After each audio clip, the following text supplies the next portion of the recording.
Ok, gravando então. Bom, gente, na nossa última aula, nós falamos aí dos fármacos agonistas, né? Agonista alfa, agonista beta. Hoje nós vamos falar dos antagonistas, né? Então, o antagonista é aquele fármaco que ele tem especificidade, né? Então, ele reconhece o seu alvo, que é o receptor. Ele tem especificidade, porque ele se liga ao seu alvo, ao receptor. Só que ele não tem o quê? Ele não tem atividade intrínseca. Ele não é eficaz. Ok? Tudo bem? Muito bem. Então, esses são os fármacos antagonistas. Nós vamos, então, ver aí alguns fármacos antagonistas, ok? Só me dê um toque aí, está compartilhado? Alguém pode me... Sim. Sim, professor. Ok, obrigado, então. Então, vamos lá, gente. Vamos começar com os bloqueadores alfa-adrenérgicos não seletivos. Inicialmente, né, começaram a produzir fármacos bloqueadores alfa. A intenção era fazer fármacos, né, que fosse útil para hipertensão, né? Bom, então se a gente bloquear alfa, né, eu vou ter uma vasodilatação e a pressão vai recair. Muito bem.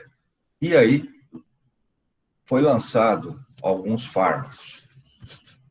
Só que na clínica, esses fármacos não seletivos, gente, quando eu falo bloqueador alfa não seletivo, eu estou me referindo que o fármaco, ele bloqueia todos os alfas, alfa 1 e alfa 2. E entre esse alfa 2 está o alfa pré, né? Então, esse fármaco, na clínica, ele tem pouca utilidade. Ele não apresentou os efeitos que esperavam. E por que não? É justamente por ele não ser seletivo, ele bloqueava também o alfa pré. E vocês lembram que o alfa pré, ele faz o quê? Isso vocês têm que saber. Lembra que eu falei para vocês? Alfa pré diminui a liberação de noradrenalina. Se eu bloqueio o alfa pré, vai sobressair o beta pré. E o beta pré aumenta noradrenalina. Entenderam isso, gente? Então, esse fármaco, em razão do bloqueio de alfa pré, aumentando nora, ele produzia taquicardia com uma intensa hipotensão ortostática. Então, aí, ele não ganhou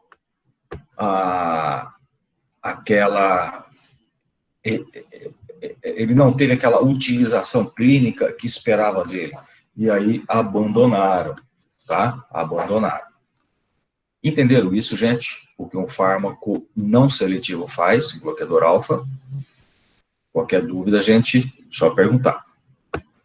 Muito bem. A fentolamina tem uma ligação reversível em alfa pós e alfa pré. Fenoxibenzamina tem uma ação bloqueadora também sobre acetilcolina, histamina, serotonina, então aí também não apresenta uma utilização clínica. Ok? Então, esses fármacos, tá? Esses fármacos acabaram não tendo a utilização clínica. Até então que começa a aparecer os bloqueadores alfa seletivos. Aí começaram a ter um melhor aproveitamento, quando esse bloqueio alfa foi mais seletivo para o alfa 1, o alfa presente nos vasos. Tá? Então, aí sim começou a surgir os melhores efeitos. Né? Particularmente, duas substâncias bloqueadoras de alfa apresentou a utilidade clínica.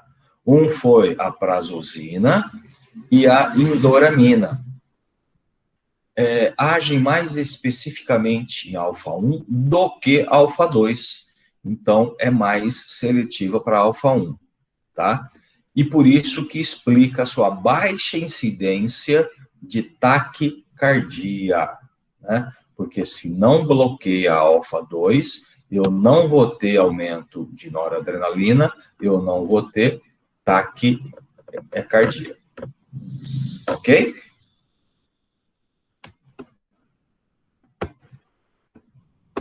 Gente, tudo certinho por enquanto? Tudo bem?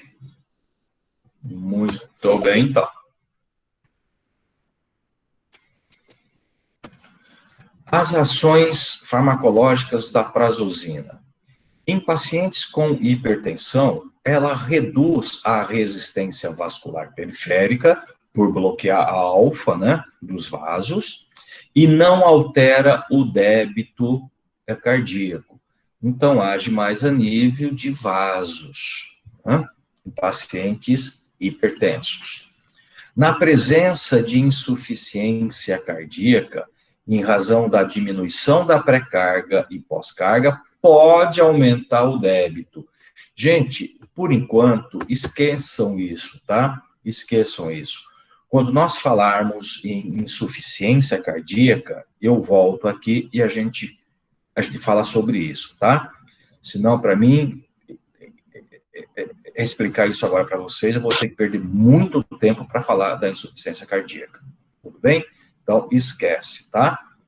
Então, a prazosina reduz a resistência vascular em paciente hipertenso. Somente isso.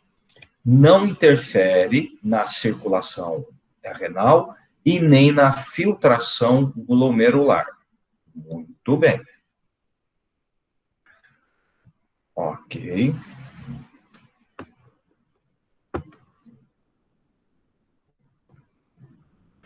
É indicado como segunda ou terceira droga no tratamento da hipertensão arterial. Gente, hoje, tá? É segunda ou terceira, já caiu também, tá? Ela entra como quarta, quinta, certa opção, tá? Hoje na hipertensão. Mas ainda tem.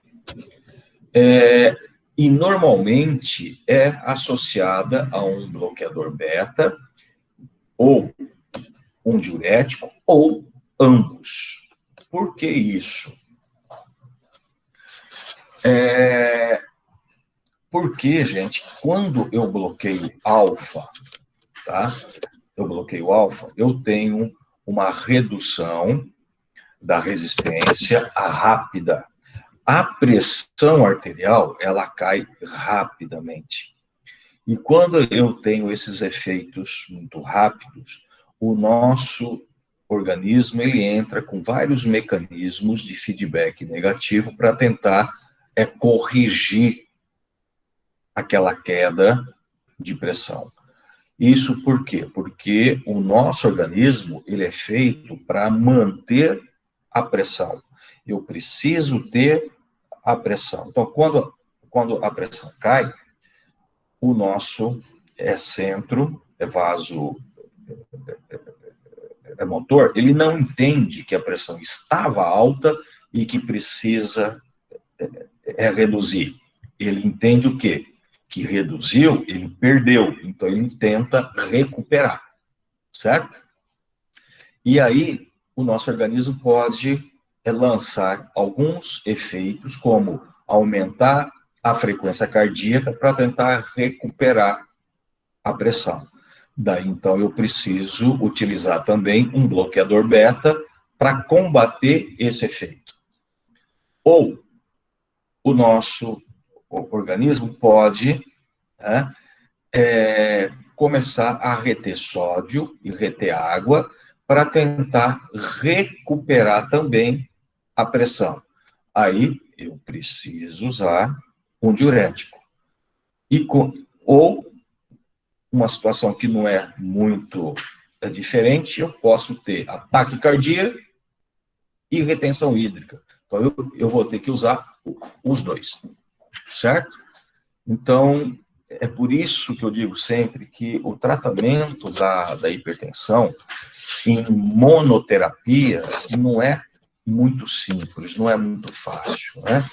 Normalmente a gente precisa estar associando fármacos, principalmente com o aumento da idade. Impotência vascular tem importância, isso aqui não vantagem, muito bem, vamos lá. Bom, a prazosina, gente, ela causa um efeito que a gente chama de efeito da primeira dose. Quando surgiu, tá? Quando surgiu a prazosina, foi assim algo de novo, né?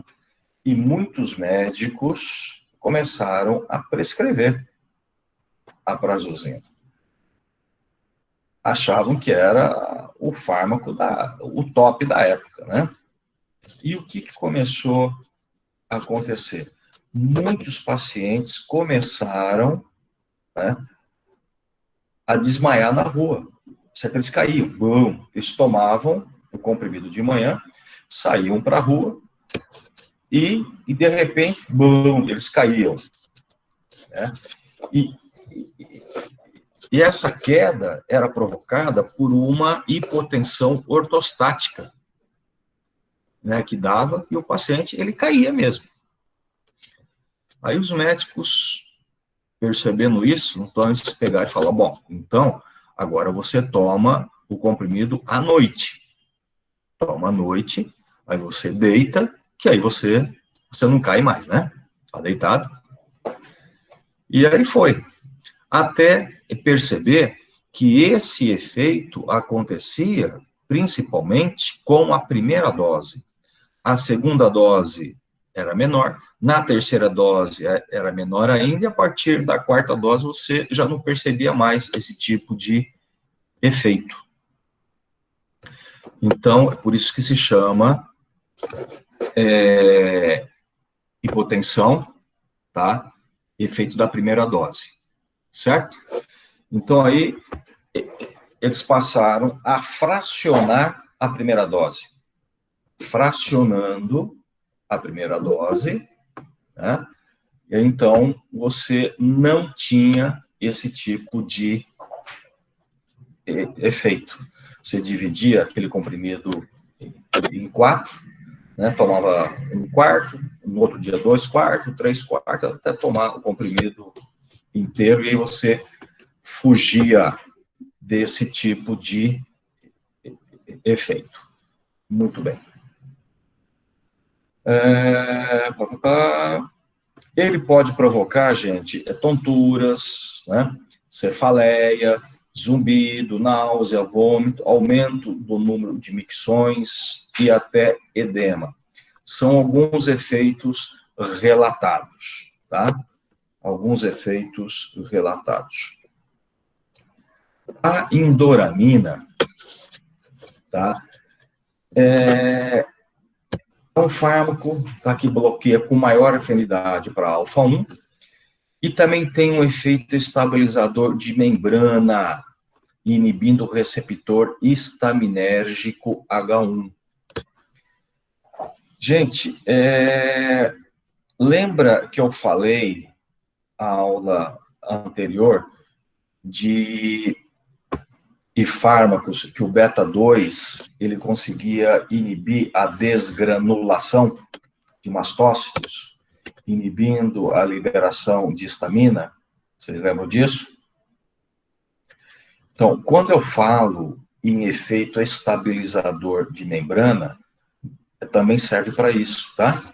Estabiliza as membranas, não libera os seus grânulos, não libera enzimas lisossomais, tá?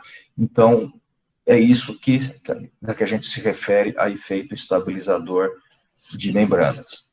E também, além disso, tem o efeito bloqueador de H1. H1, né, é o receptor da histamina, né? É a histamina que dá alergia, né? Só que a histamina, ela também tem um efeito, e eu falei também isso a aula passada para vocês. Nós temos alguns centros medulares, né? Algum centro central também, que são centros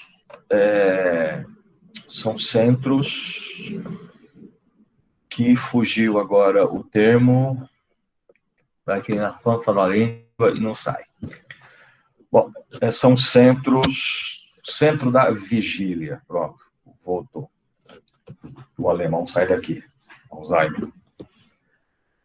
O centro da vigília. E a histamina é o mediador desse centro. Então, quando se bloqueia o H1, você tem um bloqueio desses centros da vigília. E aí você perde a vigília e você passa a ter sonolência, tá? Por isso que esses antialérgicos, Polaramine, o Dramin, né, dá sono, porque eles bloqueiam esse centro da vigília. Então, a indoramina, ela tem esse tipo de efeito, tá? Ela pode dar sonolência, tá? Ela possui uma ação maior em artérias, com menor efeito na hipotensão ortostática. Então, você não tem aquele efeito de tontura, né, como a prazosina, tá? E aplicação clínica semelhante à prazosina.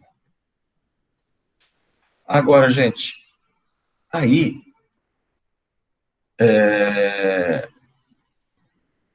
eu devo ter falado já também que foram descobrindo, né, receptores alfa em outras áreas. Inicialmente, só descobriram ele em vasos, né, principalmente em vaso, em pré-sináptico e tal. Aí depois ficaram vendo que também tinha o receptor alfa na próstata, na bexiga, no esfíncter, né, a bexiga, e perceberam que os bloqueadores alfa melhoravam aqueles pacientes mais idosos que tinham como complicação a hipertrofia ou a hiperplasia benigna de próstata, né, que acaba tendo dificuldade de micção, né? Então, quando você bloqueia o alfa, você acaba tendo a redução da hiperplasia da próstata e acaba tendo o relaxamento do esfíncter. E aí o paciente passa a urinar com mais facilidade. Então, aí, quando se descobriu isso, aí começaram, então, a correr atrás e fazer fármacos mais específicos para esse tipo de alvo. E aí surgiu, então, a tanzolosina. É um bloqueador de alfa-1A. Então, veja, já é um subtipo de alfa-1, 1A. E descobriram, então, que esse alfa-1A, ele é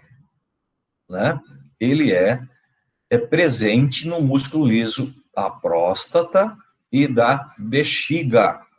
Então, ele reverte, o bloqueador de alfa-1A reverte a hipertrofia de próstata benigna. porque é esse alfa-1A que faz a próstata crescer, tá? E ele tem um menor efeito sobre a pressão arterial, porque os vasos é um outro subtipo de alfa-1. O receptor alfa-1A presente também no coração, e também é responsável por hipertrofia cardíaca. Então, ele também faz o aumento, né? A massa cardíaca, o que também não é bom, tá? Não é bom. Então, a tanzolosina foi desenvolvida já com mais essa especificidade. Lembrando que não temos 100% de especificidade. Ele é mais seletivo para alfa-1A? É, mas ele também pode e vai bloquear os outros alfas, certo? Tudo bem, gente? Então, aqui, a tanzolosina, tá? E aí, gente, aconteceu o seguinte, a tanzolosina, tá? Ela passou a ser utilizada principalmente hoje, né, pelos urologistas. Então, esses fármacos, os bloqueadores alfa, na cardiologia, eles perderam bastante o interesse clínico, tá? Mas a tanzolosina, esse bloqueador alfa-1A, muito é prescrito, bastante na urologia, tá? Usa-se muito. Beleza? Alguma dúvida, gente? Não? Muito bem. Gente, existe um fármaco que é antagonista para alfa-2 seletivo. Ele age mais a nível de alfa-2 pré-sináptico, tá? E existe apenas um fármaco aí que tem esse tipo de efeito.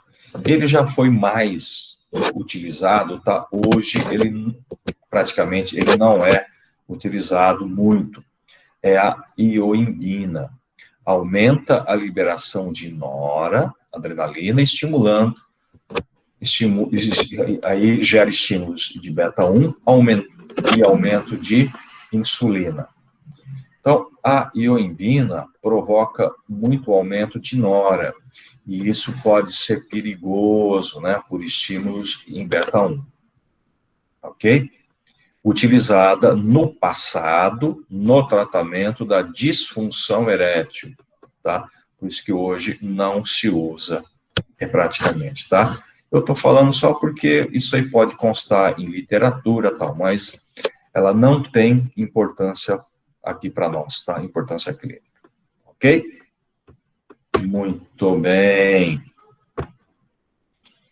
Dúvidas até aqui?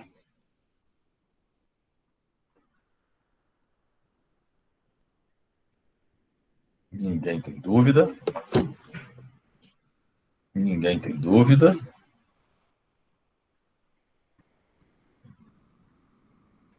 Não? Beleza. Então vamos para o bloqueador beta, né? Gente, os bloqueadores beta, todos os bloqueadores beta inibem competitivamente os efeitos das catecolaminas no local do receptor beta. Quando eu falo catecolamina, gente, catecolamina é um grupo de fármacos, tá? Semelhante à noradrenalina, tá? Que tem um grupo químico catecol. Então entra a noradrenalina, a adrenalina, a dopamina, tá? Então, quando a gente fala em catecolamina, pode estar falando de adrenalina, noradrenalina e dopamina. Então, esses fármacos vão bloquear, né, os alvos para esses mediadores no receptor beta. Não existe o bloqueio total ou máximo. Não existe isso. Existe um bloqueio parcial. Os efeitos de um beta bloqueador podem ser superados pela administração de um agonista em dose suficiente. O que é isso? Isso é uma competição. Vamos supor, se você tem um paciente, você deu uma dose alta aí de um bloqueador beta, esse paciente está tendo uma bradicardia, e pode ser até uma bradi perigosa, você pode reverter essa bradicardia administrando um agonista beta, tipo uma adrenalina, né? Ou uma dobutamina, em dose suficiente. O que é essa dose é suficiente? Uma dose para deslocar o bloqueador beta. Então, essa dose tem que ser maior que a do bloqueador beta. Aí você desloca ele e esse outro fármaco passa a se ligar ao beta e provocar aí a reversão do efeito. Tudo bem, gente? Os efeitos de um beta bloqueador só podem ser avaliados na presença de um estímulo simpático. Vamos ver se eu consigo explicar isso de uma forma muito simples. Gente, para você perceber o efeito de um bloqueador beta, você precisa ter um aumento da atividade beta, senão você não vai perceber. Como assim? Se você aí agora, ou eu aqui, certo, agora, sentado, calmo, tal, eu tomar um bloqueador beta, provavelmente eu não vou perceber.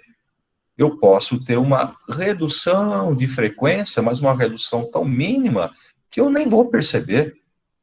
Eu não vou perceber. Certo? Agora, se eu estiver com uma taquicardia, né? Eu estou aí agitado, o coração está a 150 por hora, ele está aqui pulando, e eu tomar um bloqueador beta, você vai perceber que a frequência vai reduzir e vai aliviar aquele excesso de frequência. É isso que eu quis dizer. Entenderam? Então, para você perceber o efeito, você precisa estar com o beta estimulado. Senão, você não vai perceber. Tudo bem, gente? Beleza.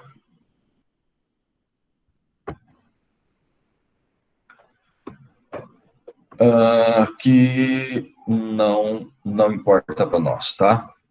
Esse slide aqui vocês pulam, não interessa. Muito bem. Gente, existe uma classificação, tá, dos bloqueadores beta que nós chamamos, eu acho que eu já comentei isso com vocês, os bloqueadores não seletivos e os bloqueadores seletivos. Quando eu falo em bloqueador seletivo, eu me refiro à seletividade para beta 1. Ok? Então, se você ver, esse aqui é um bloqueador beta seletivo. Seletivo para quem? Para beta 1.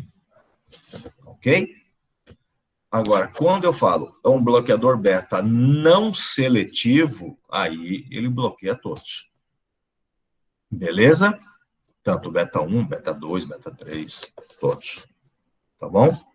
Bom, esse bloqueador beta 1 seletivo,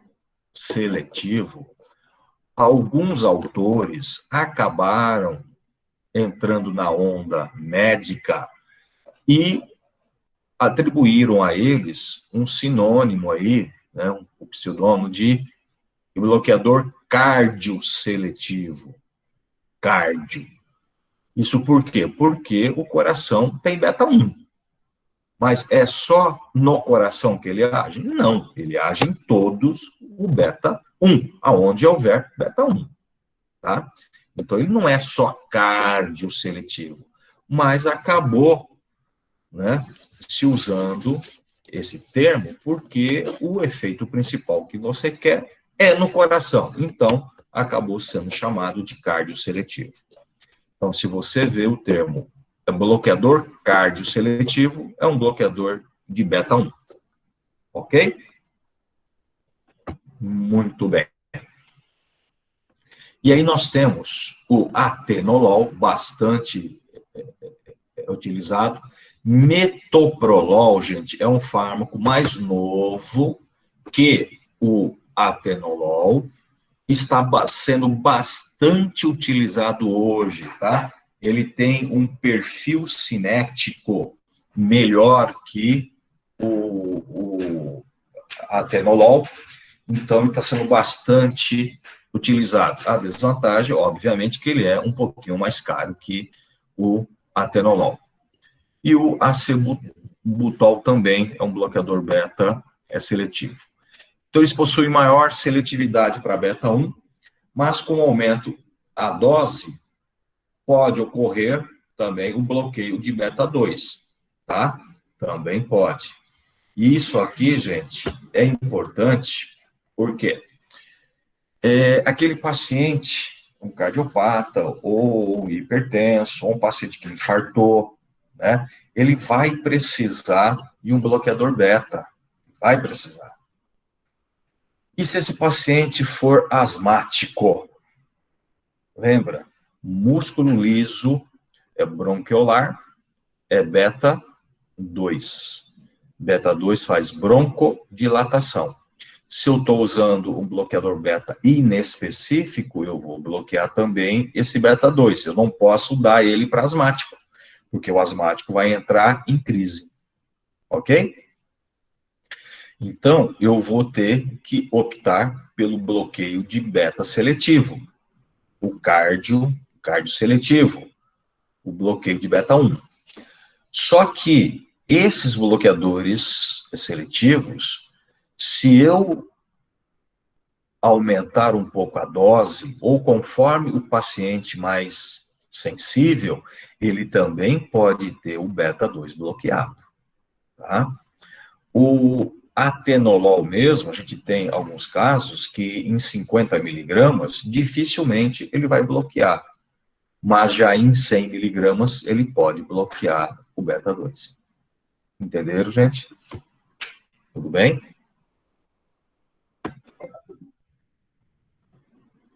Então, as maiores evidências, entretanto, são que os pacientes propensos à broncoconstricção podem usar os bloqueadores beta em doses adequadas, sem apresentar broncoconstricção. Mas se aumentar a dose, acaba tendo, tá? Gente, só resumindo aqui a cinética, esses bloqueadores beta, eles possuem uma cinética bem variável de fármaco para fármaco. Tem fármaco que tem a meia-vida maior, outros têm fármaco tem meia-vida menor, né? Então, é variável, tá, de um para outro, tá? E alguns fármacos podem sofrer o efeito que a gente chama de efeito de primeira passagem, que eu já falei disso com vocês lá atrás, em cinética, né? O efeito da primeira passagem, quando nós falamos em metabolização pré-sistêmica, né? O propanolol, gente, o propanolol, ele sofre esse efeito em torno de 50%, né? Eu citei esse exemplo com vocês. Se um paciente estiver utilizando o propanolol em 80 miligramas por via oral, se ele for internado tal, e passar a utilizar por via intravascular, você precisa reduzir a dose em 50%, tá? Porque 50% da via oral sofre a metabolização de primeira passagem. Beleza?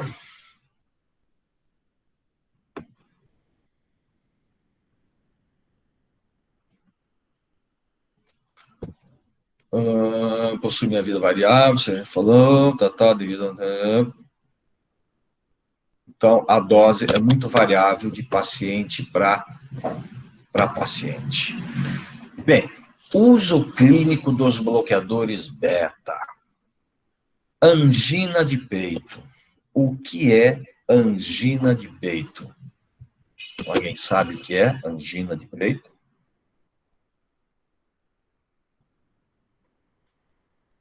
Dor torácica. É uma dor que dá nos peitos, dá aqui, né, na frente. Mas o que é essa dor? Da onde ela vem?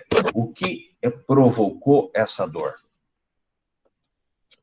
Essa dor é provocada por uma isquemia do coração. Seria mais ou menos isso. A isquemia está provocando morte de células cardíacas e está gerando dor, tá? Está gerando dor. Então, é uma isquemia miocárdica, devido à falta de circulação sanguínea, sim, no músculo cardíaco, tá? Então, a coronária está comprometida e não está irrigando adequadamente alguma área do músculo cardíaco. Bem, tem duas coisas para se fazer. Ou você faz uma vasodilatação, melhora o fluxo da coronária para chegar mais sangue, ou você diminui o consumo de oxigênio. Você vai diminuir o trabalho cardíaco. Ou uma ou outra. Certo? Então, aí que entra o bloqueador beta. Porque a hora que você bloquear o beta-1 cardíaco, o coração vai reduzir força, vai reduzir frequência, automaticamente vai reduzir o consumo de oxigênio. Certo? E aí você vai aliviar a angina. Tudo bem, gente? Beleza? Entenderam isso? Muito bem. Agora, hipertensão arterial. Então, vamos lá, gente. Redução do débito cardíaco. Gente, a pressão arterial, deixa eu pôr aqui. Pressão arterial, gente, é igual a débito cardíaco vezes o quê? A resistência vascular periférica. Isso que é pressão arterial, certo? Só que o que é débito cardíaco? Débito cardíaco é volume sistólico, certo? Vezes frequência cardíaca. Ok? Isso é débito. Muito bem. Se eu usar um bloqueador beta, eu vou estar mexendo aonde? Eu vou estar mexendo na força de contração. Se eu diminuir a força, eu diminuo o volume de injeção. Então, eu estou diminuindo o volume sistólico, reduzindo força. Certo? E eu reduzindo frequência, eu reduzo também frequência com bloqueio beta. Então, se eu utilizar um bloqueador beta, eu reduzo a frequência, eu reduzo o volume de ejeção, eu estou reduzindo débito cardíaco. Se eu reduzir débito, eu estou reduzindo pressão arterial.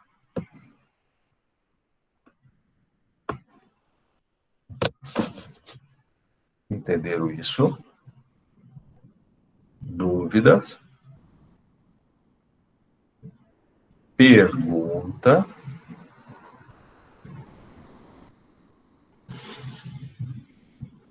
Isso só não vai ser pergunta de prova nessa prova, porque a gente combinou que o que é da hoje não vai cair, não é isso? Mas na próxima prova você pode ter certeza que vai cair. Professor, eu lembro de um comentário de uma colega minha, ela até fez enfermagem também, concluiu a graduação, e eu lembro dela falar que quando ela ia apresentar trabalho lá na frente, ela tomava propranolol. Sim. Por quê, professor? Posso te explicar daqui a pouquinho? Pode. Se não me engano, acho que vai estar no próximo slide. Tá bom? Beleza. Então, se não tiver, aí antes de acabar a aula, você me dá um toque que eu explico para você não ficar com essa dúvida hoje. Tá bom? Tá bom, professor. Obrigada. Então, isso aqui está entendido. Muito bem. Outro mecanismo para hipertensão arterial, redução da atividade da renina. Renina. Então, vamos lá, gente. Lembra que eu falei para vocês que no rim, né, eu tenho o quê? Eu tenho beta 1, que faz o quê? E aumenta renina. Certo? Se aumenta a renina, aumenta angiotensina, tá? Que aumenta aldosterona. Okay? Muito bem. Angiotensina, tá? É vasoconstritor. Ok? Aldosterona,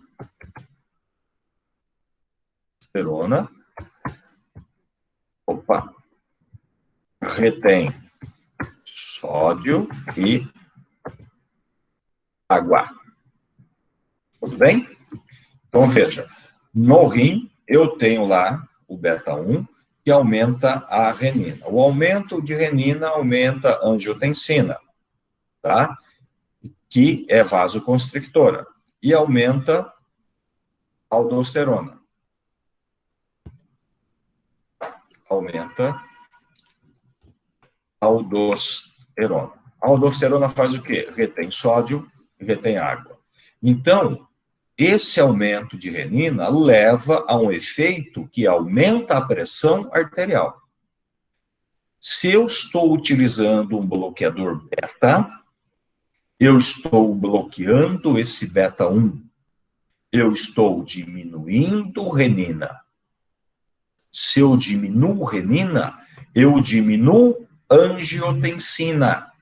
Eu diminuo a vasoconstricção. Então, eu passo a ter vasodilatação.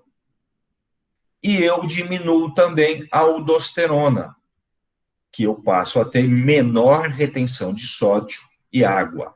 Automaticamente eu passo a excretar mais sódio e excretar mais água. Efeito diurético. Então, esse efeito reduz a pressão arterial. E aí? Entenderam isso?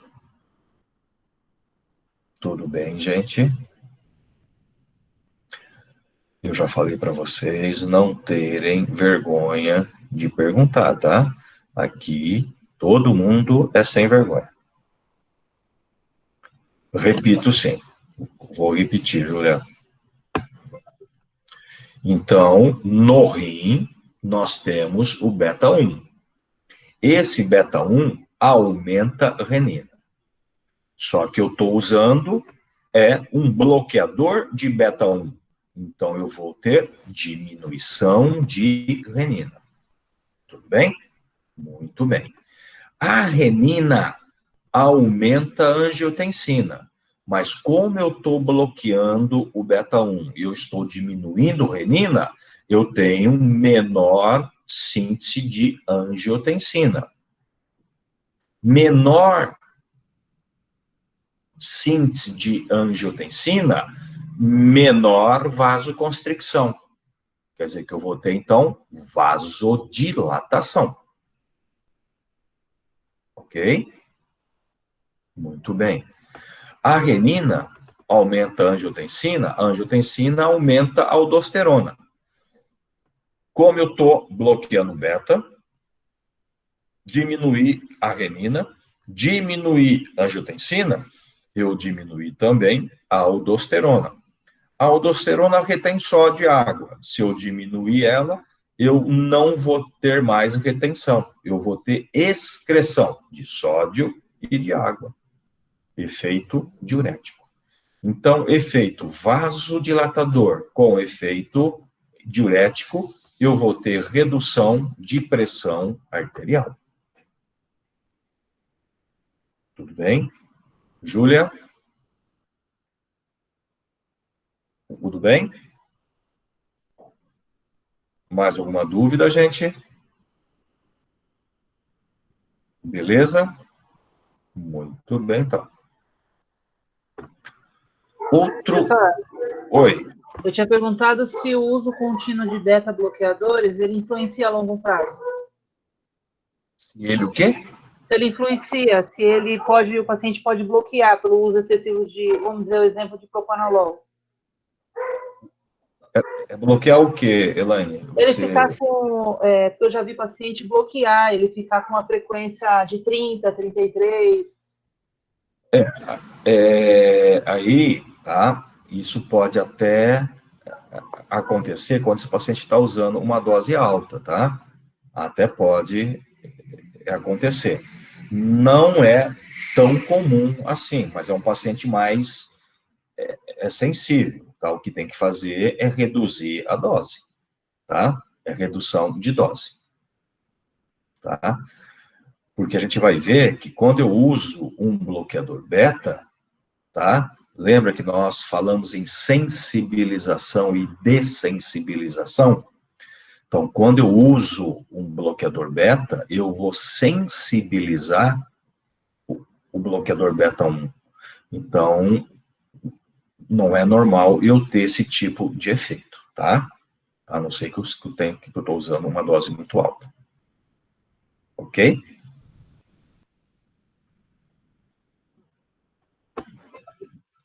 Muito bem. Então, nós falamos 2 mecanismos anti-hipertensivos. Redução do débito, que eu já falei para vocês. Redução da atividade da renina, que eu já falei para vocês. E agora, gente, bloqueio de beta pré-sináptico. Bloqueio de beta pré. Eu gostaria que vocês prestassem atenção nesse mecanismo. Veja bem, lembram que nós comentamos sobre os receptores pré-sinápticos, né? Alfa e beta, ok? Aonde a alfa pré faz o quê? Bloqueia o canal de cálcio, diminui a liberação de noradrenalina. O beta, por sua vez, pré-sináptico, abre o canal de cálcio e aumenta a liberação de noradrenalina. Ok? E eu disse para vocês que os dois trabalham juntos. Quando eu bloqueio um, sobressai o efeito do outro. Beleza? Então, aqui, quando eu uso um bloqueador beta, se eu bloquear o beta pré, vai sobressair o efeito de alfa pré. que vai produzir o quê? Redução de noradrenalina.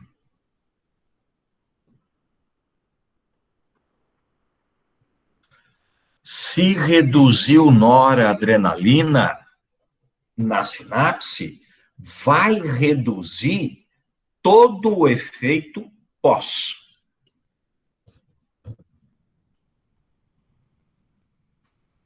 Aonde que está reduzindo esse efeito pós? Aonde houver receptores adrenérgicos. Só que eu estou utilizando um bloqueador beta, não estou? Então, todos os meus beta pós já estão bloqueados. O coração, o rim, que eu já falei para vocês. Quem é que vai sofrer a redução de noradrenalina no pós? É o alfa. Aonde está em maior concentração o alfa? Vocês lembram? Onde tem o alfa, que tem importância aqui em cardiologia. Onde é que eu tenho o alfa? Falei que isso tem que ficar na ponta da língua, hein, gente? Na ponta da língua. Onde é que eu tenho alfa predominante no pós? Em que região?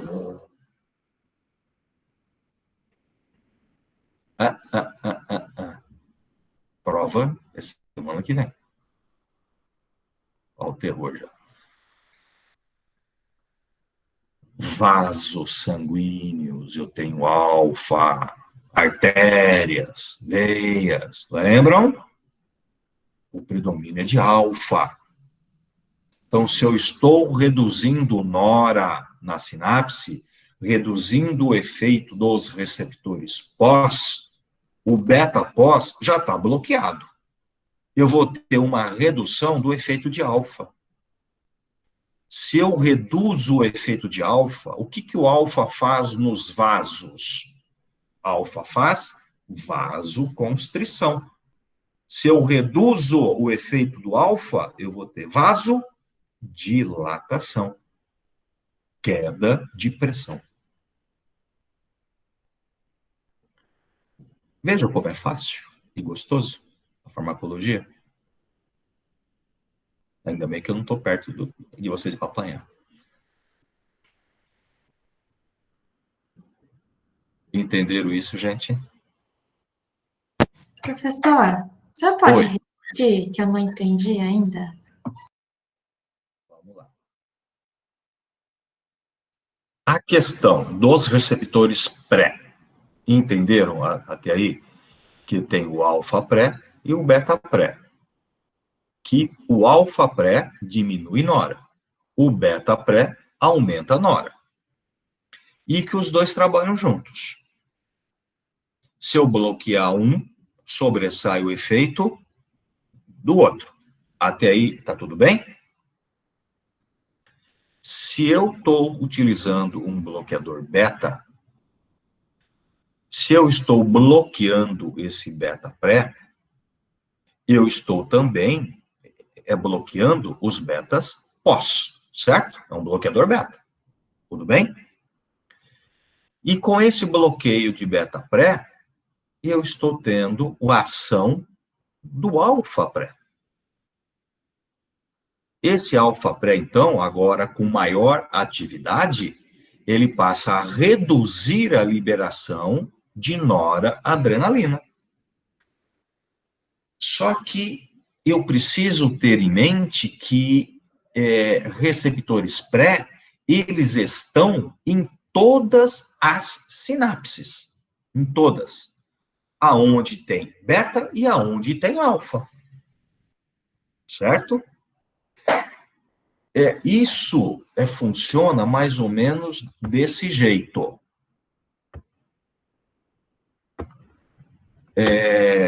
No pré, eu tenho alfa e beta. Tá? Aqui é pré. No pós, eu tenho alfa ou beta. posso. Certo? Tudo bem?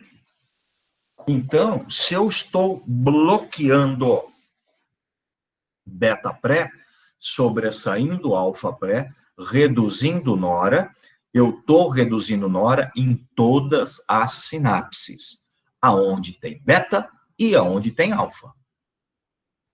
Mas aonde tem beta, não me interessa. Por que não? Porque o beta está bloqueado. Eu estou usando um bloqueador beta. Entenderam isso? Não me interessa. Mas aonde tem alfa, me interessa, porque o alfa está ativo. Então, se eu estou reduzindo nora aonde tem alfa, eu vou reduzir o efeito do alfa.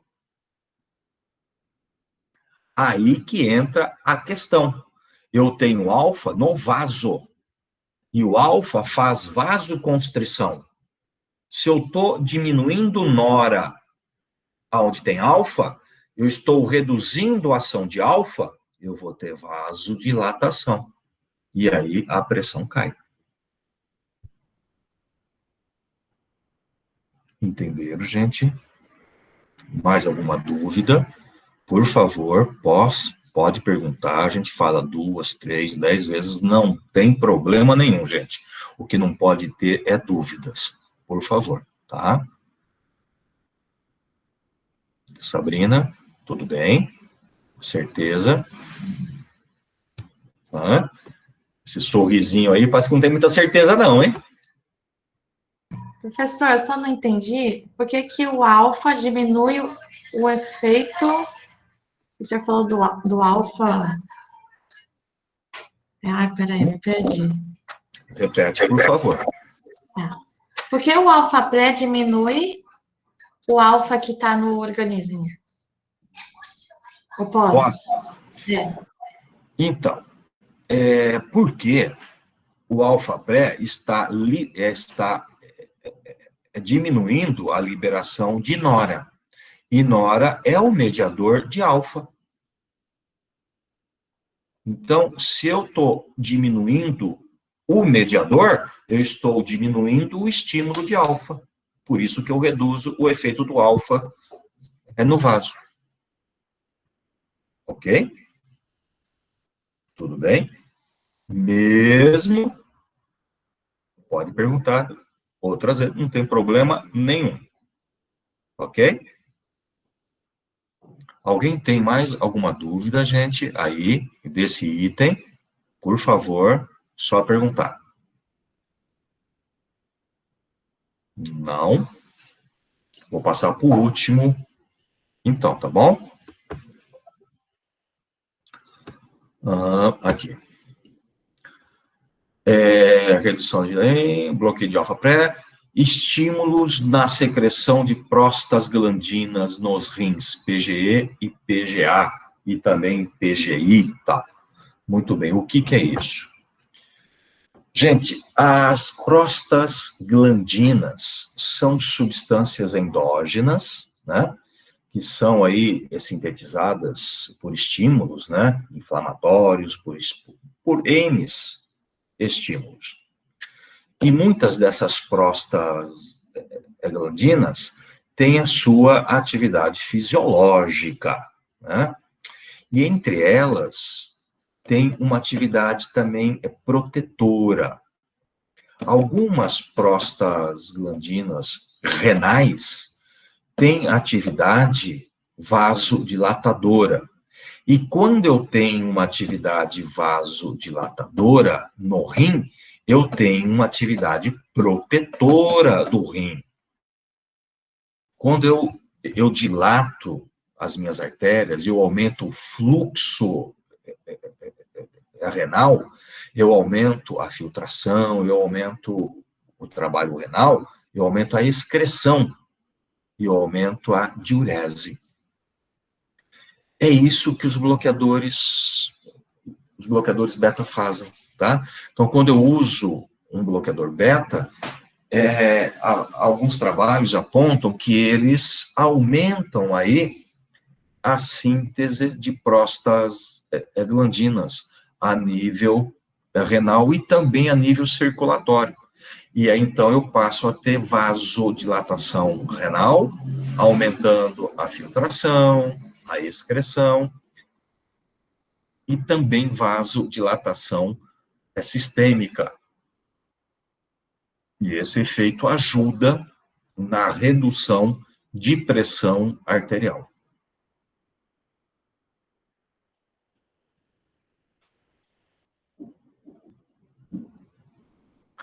Tudo bem, gente? Beleza? Muito bem. Então, gente, esses são os quatro mecanismos, tá? De ação antihipertensiva dos bloqueadores beta. Ok? Antihipertensiva. Muito bem. Já falou. Então, alguns uso clínico, tá? Uso clínico dos bloqueadores beta. Gente, eu posso utilizar, e a gente usa na clínica cardiológica, os bloqueadores beta como antiarrítmicos, né? Existem vários tipos de arritmia, e algumas delas você pode utilizar um bloqueador beta para diminuir ou para até normalizar o ritmo cardíaco. Ok? Muito bem. Redução da mortalidade após infarto do miocárdio. Gente, todo paciente infartado, tá? Ele vai fazer uso de um bloqueador beta. Tá? Por quê? Se o coração ele infartou, tá? Há uma tendência fisiológica do nosso centro vasomotor de desencadear mecanismos reflexos para corrigir o infarto. O que ele entende? Se houve o infarto, é porque faltou sangue em alguma área do músculo cardíaco. E se faltou sangue, faltou o oxigênio. Essa leitura que o nosso cérebro faz é uma leitura grosseira. E o que ele entende? Se faltou sangue, ele precisa bombear mais sangue para suprir essa falta. Só que na hora que ele aumenta esse bombeamento, ele está aumentando, na realidade, o trabalho cardíaco. E aí, aumenta mais ainda o consumo de oxigênio. E aí, o indivíduo infarta pela segunda vez. Entenderam isso, gente? Então, quem infarta precisa de um bloqueador beta para evitar o aumento da frequência, para manter a frequência baixa, para evitar um esforço cardíaco, para não ter um outro infarto. Ok? Então, por isso que esse uso do bloqueador beta salva vidas. Tudo bem? Muito bem. Enxaqueca. Enxaqueca.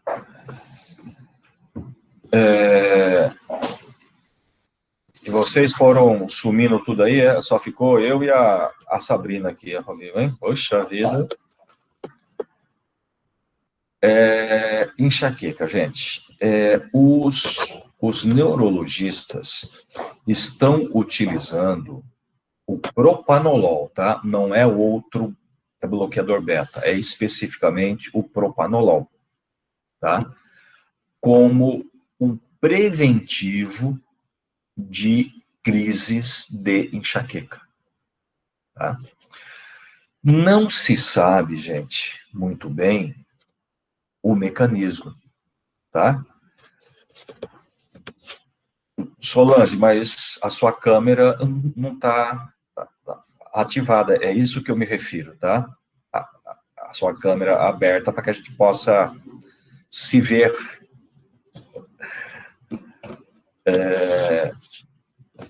Então,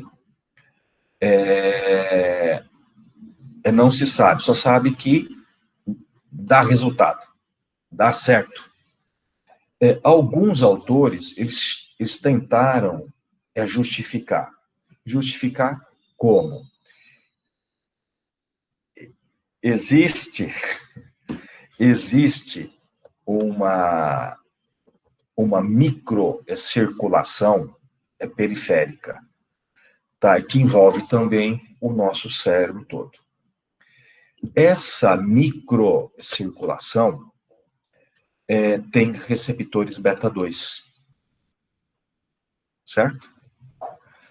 E beta-2, como nós já falamos, é sempre um relaxante. Então, ele provoca vasodilatação.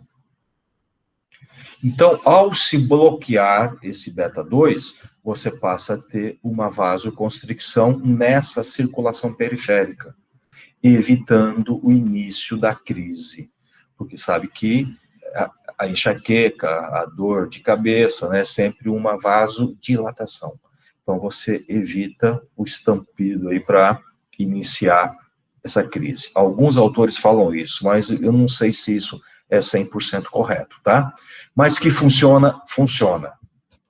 O propanolol para evitar crises de enxaqueca. Tudo bem?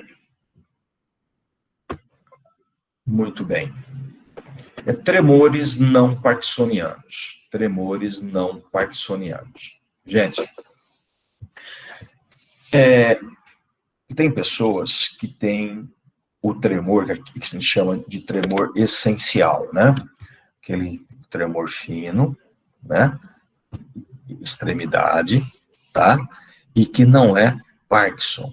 Qual a diferença do tremor parkinsoniano para o tremor essencial? O tremor de Parkinson, ele treme no repouso, né? Você está tremendo. Quando você vai fazer a movimentação, você vai pegar alguma coisa, você para de tremer. O tremor essencial, no repouso, ele praticamente não treme. Mas a hora que você vai pegar, certo, alguma coisa, você não consegue pegar um copo, você não consegue pegar uma xícara. Então, você treme. Certo? O Parkinson tem a manobra que a câmera não pega tudo, mas você vai pegar o final. Você consegue fazer isso aqui. O Parkinson. O tremor essencial, você não consegue. Você vai vir aqui, você fica assim, tá? Você não consegue pôr certo dedo, tá? Então, isso é tremor não parkinsoniano. Então, o bloqueio beta melhora bastante esses tremores, tá? Tanto pela ação periférica como pela ação central, ok? Então, esses tremores também, gente, e é o propanolol, tá? Não é outro. Propanolol tem que ser. E por quê? Porque o propanolol é um bloqueador inespecífico, ele bloqueia todos os betas, e ele é lipossolúvel, ele chega até o nosso cérebro. Por isso que ele é importante, tanto para enxaqueca, quanto para tremores essenciais. Ok? E o nosso próximo item aqui, ansiedade. Ansiedade. Aqui eu vou responder o que foi que a Solange perguntou, foi a Solange?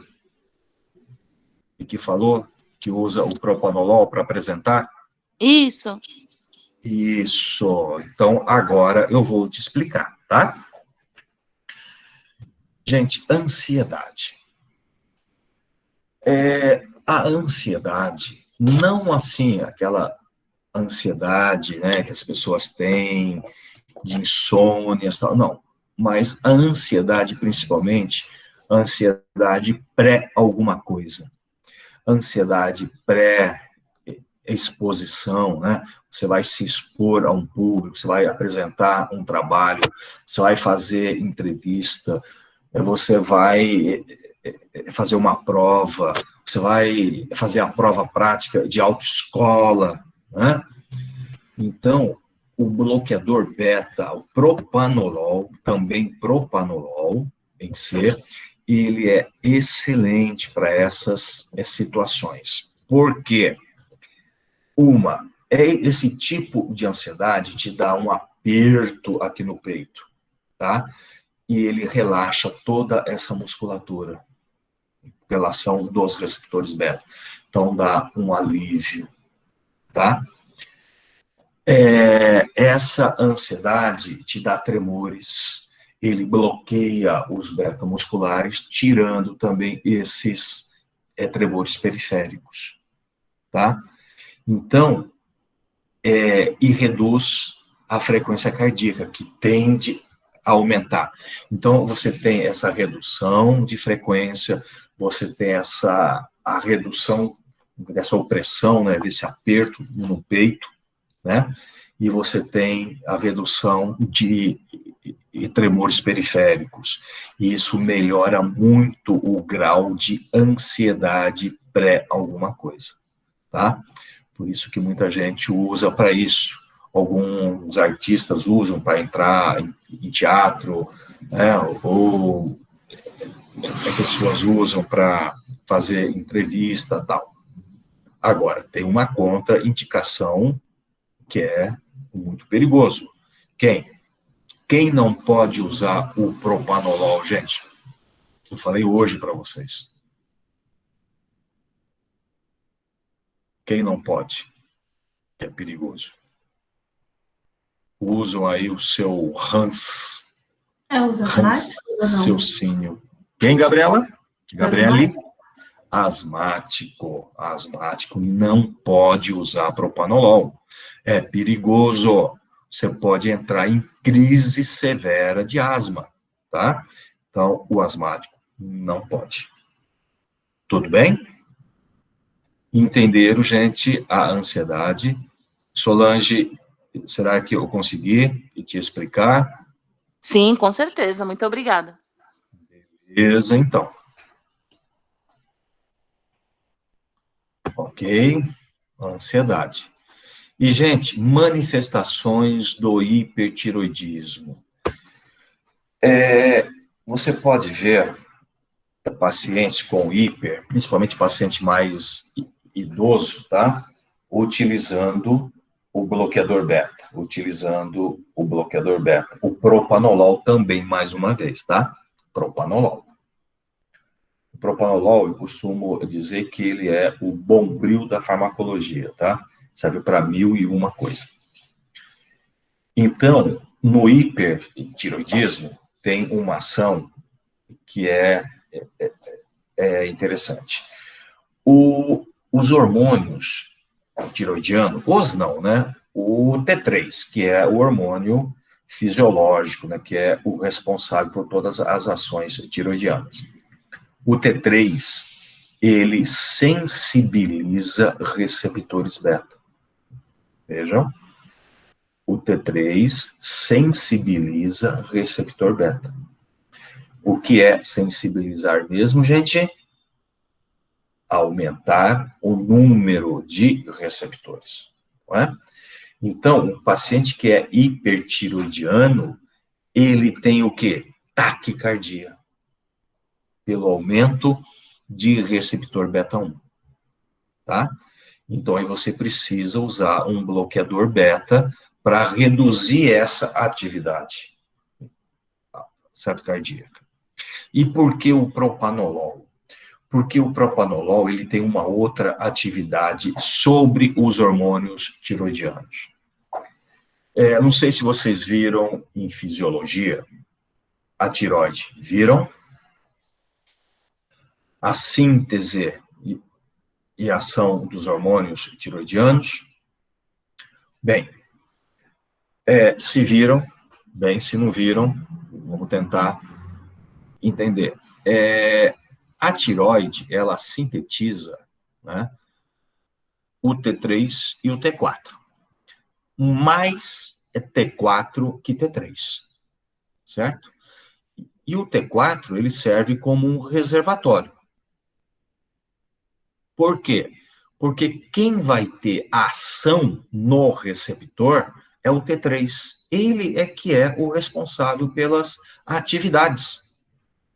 O T4, ele apenas circula e funciona como um reservatório. E ele vai sendo transformado em T3. Então, o T4 se transforma em T3 a nível de circulação, a nível periférico. Certo? Então, gente, o propanolol, ele tem um efeito, tá? De bloquear essa conversão. Ele reduz a conversão do T4 em T3. Então, por isso que a gente usa propanolol. Então, além de bloquear os receptores beta, principalmente o cardíaco, eu também vou reduzir a conversão do T4 em T3. Ok? Tudo bem? E refluxo gastroesofágico. Refluxo gastroesofágico. Então, gente, aqui no esfíncter esofágico superior, desculpa, inferior, que é do esôfago com estômago. Tem um esfíncter, né? A musculatura do esfíncter, tá? E esse músculo do esfíncter, tá? Eu tenho receptores beta 2. Tá? E o beta 2, ele é o quê? Relaxante.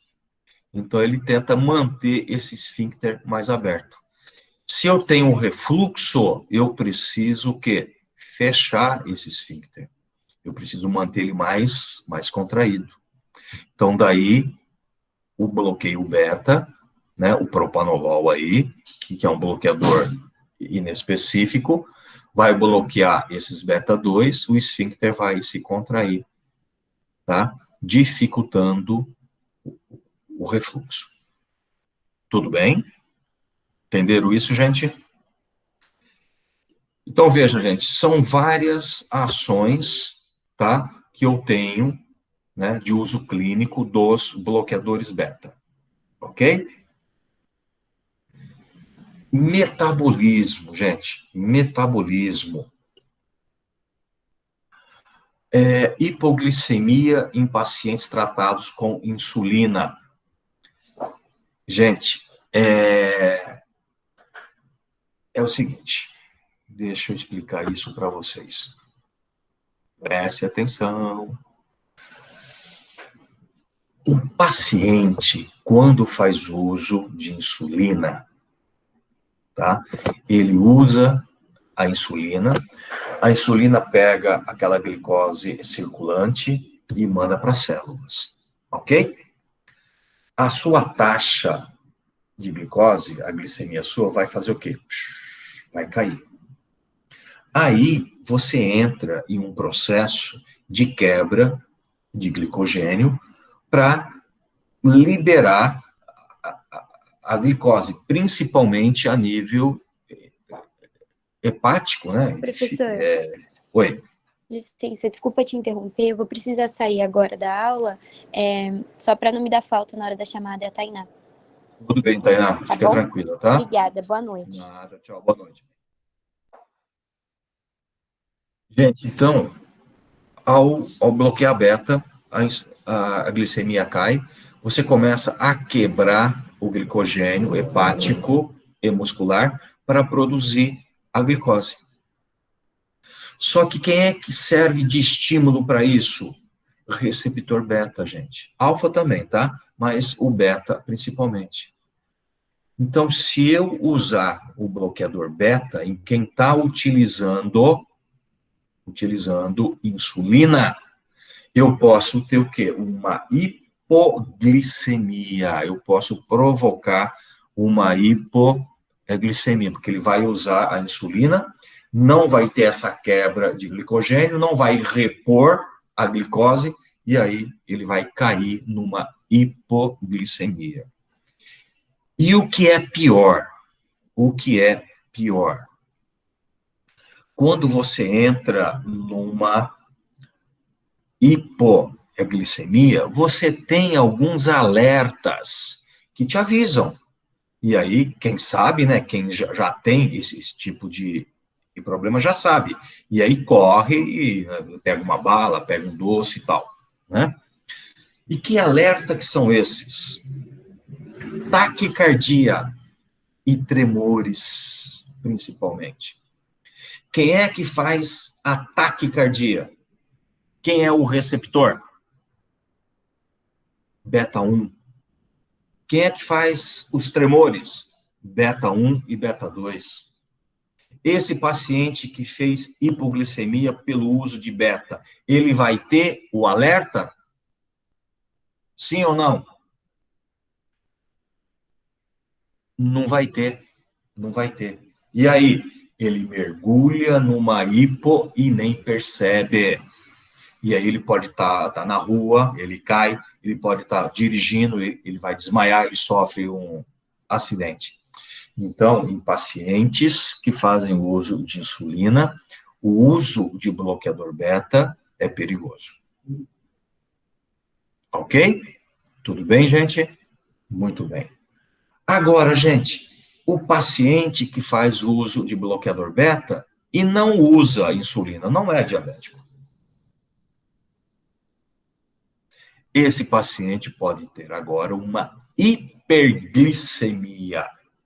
Veja, quem usa a insulina vai ter uma hipoglicemia. Quem não usa, paciente normal, pode ter uma hiperglicemia. E por que a hiper? Pelo bloqueio de beta pancreático, tá? Você bloqueia o beta pancreático, você vai sobressair o alfa, tá? E o alfa diminui a liberação de insulina. Ok? Alfa no pâncreas diminui insulina. Então, você pode ter uma hiperglicemia. Então, os pacientes que fazem uso crônico de bloqueador beta, né, ele precisa estar passando sempre pelo cardiologista, né, cada 6 meses ou 1 ano, e está fazendo uma avaliação clínica e um exame bioquímicos, né, para avaliando essas coisas, tá? Tudo bem, gente? Entenderam isso? Beleza? Muito bem. Então, pacientes com risco a hipoglicemia e administração de bloqueadores beta é perigoso, não pode, tá? Muito bem. Gente, e para a gente encerrar a nossa aula, alguns efeitos colaterais, né, que o bloqueador beta pode precipitar. Insuficiência cardíaca, obviamente, se esse paciente já tem alguma tendência, né? Um bloqueio atrioventricular, também, se o paciente já tem algum tipo de arritmia, tal, você pode provocar o bloqueio atrioventricular e gerar aqui a parada cardíaca. Vasoconstricção periférica. Lembra que eu falei daquela microcirculação periférica, né, na enxaqueca? Sim, então, usando um bloqueador beta, especialmente o propanolol, você acaba tendo essa vasoconstricção periférica. Você acaba tendo, a gente chama de frieza de extremidade. Você fica com as pontas frias, ponta de dedo, de nariz, de orelha, tá? Fica mais frio pela vasoconstricção. Broncoespasmo. Evidente, né? Porque o beta 2 está sendo bloqueado. Bradicardia, porque eu estou bloqueando o beta 1 cardíaco. Hipoglicemia, aquele paciente que faz uso de insulina, e o que não tem aqui, hiperglicemia no paciente normal. Hipotensão, pode dar, ele é um antihipertensivo, né? Ele pode dar. Fadiga, gente, fadiga. Fadiga, gente. é o seguinte, quem usa o bloqueador beta pode estar mais propenso à fadiga, tá? É de quem não usa. Por quê? Porque, gente, as artérias dos músculos esqueléticos são providos de receptor beta 2. As grandes artérias, as veias, é tudo alfa, né? Lembra que eu falei? Mas essas artérias do músculo esquelético é beta 2. E se é beta 2, ele faz o quê? Vasodilatação. Se eu utilizar um bloqueador beta, eu posso provocar vasoconstricção nos músculos.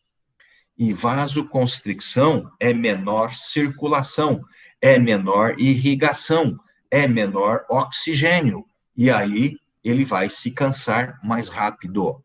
Ele entra em fadiga mais rápido. Certo? Então, fadiga porque os vasos do músculo esquelético é beta 2. Ok? Muito bem. Pesadelos. Gente, isso não se explica. Isso acontece com bloqueadores beta lipossolúveis, tipo propanolol, pode dar pesadelo. Então, se alguém está tendo pesadelo por causa de um bloqueador beta, você precisa analisar o tipo de bloqueador. Ele deve ser lipossolúvel. Então, você deve substituir por um outro que seja mais hidrossolúvel. Aí ele não chega até o cérebro, tá? E aí, então, você evita esse tipo de efeito. Agora, o porquê que ele dá isso, gente, nós não sabemos ainda. Ok? Muito bem. Mais uma coisinha que eu quero só chamar a atenção de vocês, é somente esse item aqui, ó, tá? Os dois últimos não interessam. Quem faz uso de um bloqueador beta não pode suspender o tratamento de forma abrupta. Perigo de angina de peito, infarto e arritmias. Então, gente, quem está fazendo uso de um bloqueador beta não pode suspender o tratamento de forma brusca, abrupta, porque você pode ter uma angina, um infarto ou até uma arritmia. E por que você pode ter isso, gente? Quem é que sabe me responder isso?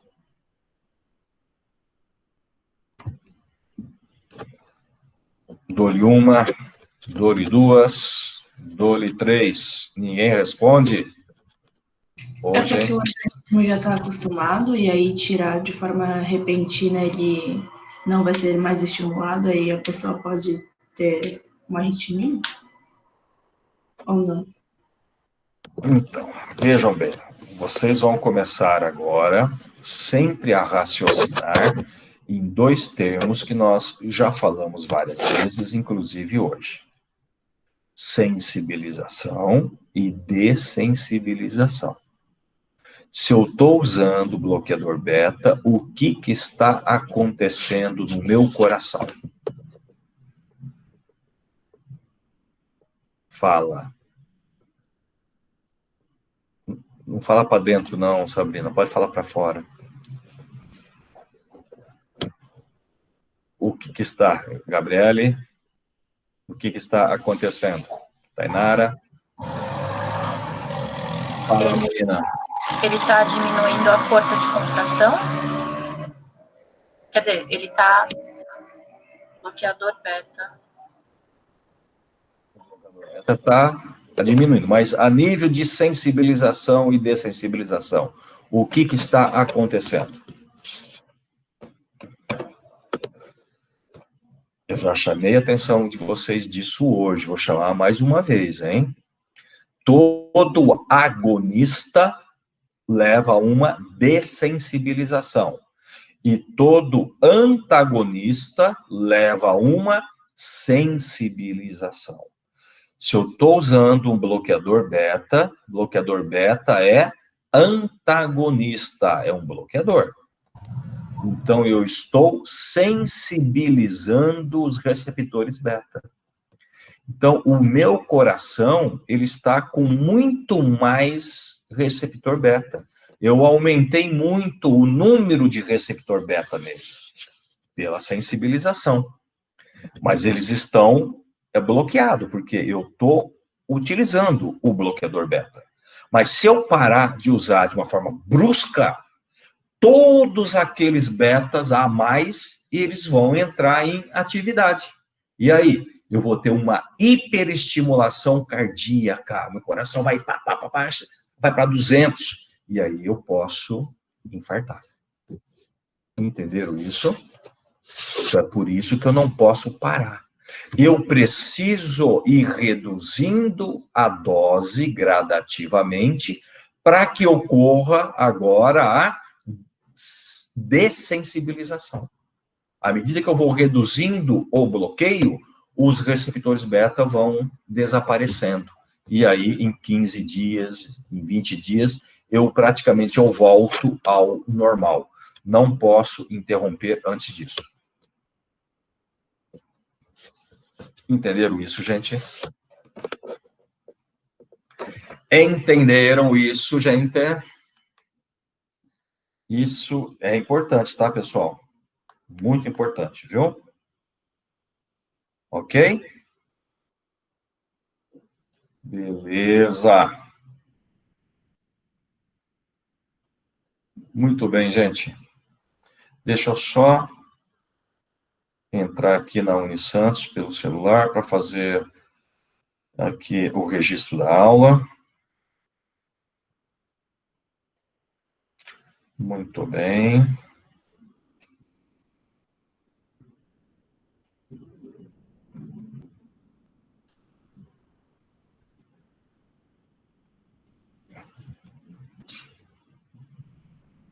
Nossa, tem que clicar 500 vezes para chegar aonde a gente precisa.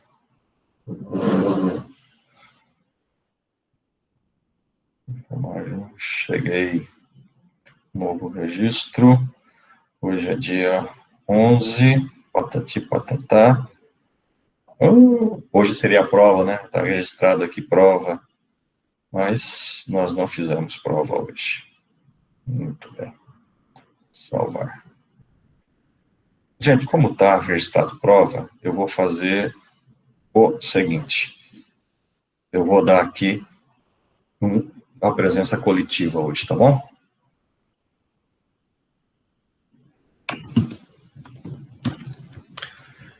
Gente, alguém quer perguntar alguma coisa? Alguma dúvida? Não. Ninguém nada? Muito bem, gente. Na quarta-feira, então, nós vamos conversar sobre a nossa prova, tá? Precisa acertar aí os ponteiros. É fácil, é só estudar. Os ponteiros se acertam sozinho. Tá legal, gente? Gente, qualquer dúvida, me chamem, tá? Pode entrar em contato comigo pelo WhatsApp, não tem problema, tá? Estou aí à disposição, ok? E na quarta-feira, então, a gente faz aí a conversa sobre a nossa prova, tira dúvidas, tal. Tudo bem. Tá bom, pessoal? Gente, beijo para vocês, um bom final de semana para vocês, se cuidem, tá? Até quarta, se Deus quiser. Boa noite, pessoal. Boa noite a todos. Tchau, pessoal. Boa noite. Até mais. Bom final de semana para vocês também. Boa noite.